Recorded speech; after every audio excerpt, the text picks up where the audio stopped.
നീ ഒരു പെണ്ണല്ലേ, നിന്നെ കൊണ്ട് എന്ത് സാധിക്കും എന്ന് ചോദിച്ചവർക്കുള്ള ഉത്തരമാണ് ഈ വീഡിയോ. ഹലോ ഗൈസ്, ഞാൻ സോഷ്യൽ മീഡിയയിൽ പറയാത്ത കുറച്ച് പേഴ്സണൽ ഇഷ്യൂ ആയിട്ട് ഞാൻ കിടന്ന് മല്ലിടുകയായിരുന്നു. ആ സമയത്താണ് ഞാൻ എൻ്റെ പിള്ളേരുമായിട്ട് തീരുമാനം എടുത്തത്. ഏതൊരു സിംഗിൾ മദറിനും സ്വന്തമായിട്ട് വീട് വേണമെന്ന് ഞാൻ അപ്പോഴാണ് എൻ്റെ മണ്ടയിൽ ഓടാൻ വേണ്ടി തുടങ്ങിയത്.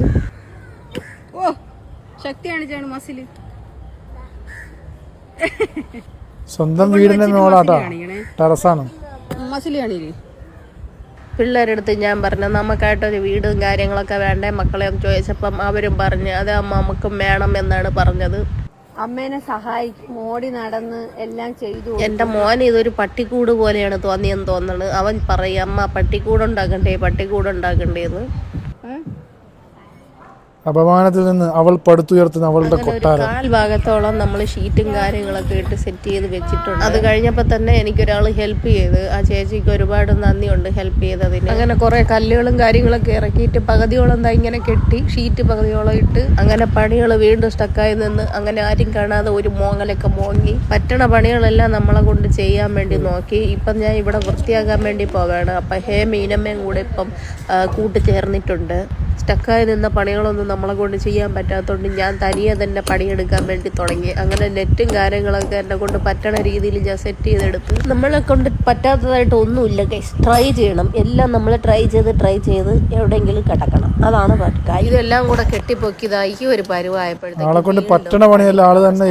വീണ്ടും ആളെ നിർത്തി പണിത് ബാക്കിയെല്ലാം കെട്ടിക്കഴിഞ്ഞപ്പോഴത്തേക്ക് പ്ലംബിങ് പണി സ്റ്റക്കായി, പെയിന്റ് പണി സ്റ്റക്കായി, എല്ലാ പണികളും. ആളെ തപ്പി പോണതിനെയും കാട്ടി നല്ലത് ഞാൻ തന്നെ ചെയ്യാമല്ലോ എന്ന് വിചാരിച്ച് ഞാൻ തന്നെ എല്ലാം സെറ്റപ്പും ചെയ്ത് വെൽഡിങ് വർക്കും പിന്നെ ഈ സിമെന്റിന്റെ ആ ഒരു ടൈപ്പ് വർക്കുകളൊക്കെ ആൾക്കാരെ കൊണ്ട് ചെയ്യിപ്പിച്ച് പ്ലംബിങ് വർക്ക് അതുപോലെ ഹോളൊക്കെ ഇടുന്ന ടൈപ്പ് ഇങ്ങനെ ചുമരിൽ ഹോളൊക്കെ ഇട്ട് അതിനകത്ത് കമ്പിയൊക്കെ വെക്കണതും അതൊക്കെ ഞാൻ സെറ്റപ്പ് ചെയ്തു. മെഷീൻ്റെ അടുത്ത് കട്ട് ചെയ്യാൻ ഭയങ്കര പേടിയായിരുന്നു. എന്നാലും മനസ്സിനെ ധൈര്യം കൊടുത്ത് അങ്ങോട്ട് കട്ട് ചെയ്ത് ചെറിയ സിമ്പിളായിട്ടുള്ള പരിപാടിയാണ്. ഞാൻ ഇപ്പോഴാണ് പ്ലംബിങ് വർക്കൊക്കെ കഴിഞ്ഞപ്പോഴത്തേക്ക് അങ്ങോട്ട് വെള്ളം വന്നു പൈപ്പിൽ കൂടെ.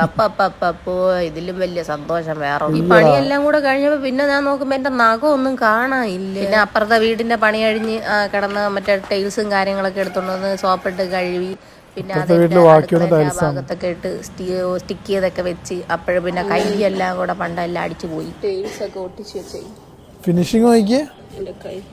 ഇത് കഴിഞ്ഞു പണി. ഏതാണ്ട് ഇവിടെ ഇനി തൂത്ത് കഴുകി പിന്നെ എല്ലാം വൃത്തിയാക്കി കഴിഞ്ഞപ്പോഴത്തേക്ക് സിമെന്റിന്റെ ചണം തോന്നാണ് എല്ലാം കൂടെ അടിച്ചു. ഇതിന്റെ എല്ലാം കൂടെ അലർജിയും കൂടെ എന്റെ മുഖത്ത് ആദ്യം ബാധിച്ച് മറ്റേ സൂന്നിറങ്ങി വന്ന കുരങ്ങന്റെ പോലെ ഇരിക്കുകയായിരുന്നു എന്റെ മുഖം. അത് കഴിഞ്ഞിട്ട് പിന്നെ ഞാൻ ഈ പെയിന്റ് അടിച്ചതിന്റെ ഒരു പ്രശ്നം വീണ്ടും വന്ന് അത് പിന്നെ ഞാൻ ഹോസ്പിറ്റലിൽ അഡ്മിറ്റ് ആയി. ഇതാണ് എന്റെ സ്റ്റോറി. ഒരു വീട് വെച്ച കഥയാണ് ഈ കാണുന്നത്.